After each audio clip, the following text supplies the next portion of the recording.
Church लिडरसिपको बारेमा र structure र रोल्सहरूको बारेमा मैले कुरा गर्न लागिरहेको छु।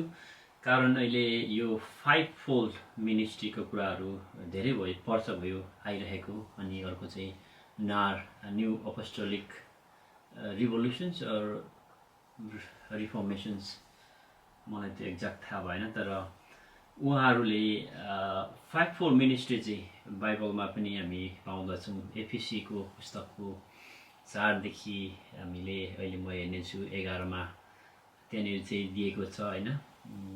5 वटा फङ्सन्सहरूको बारेमा कुरा गरिएको छ। परमेश्वर येशू ख्रीष्ट आफैले सुन्ने कुरा गरिएको छ।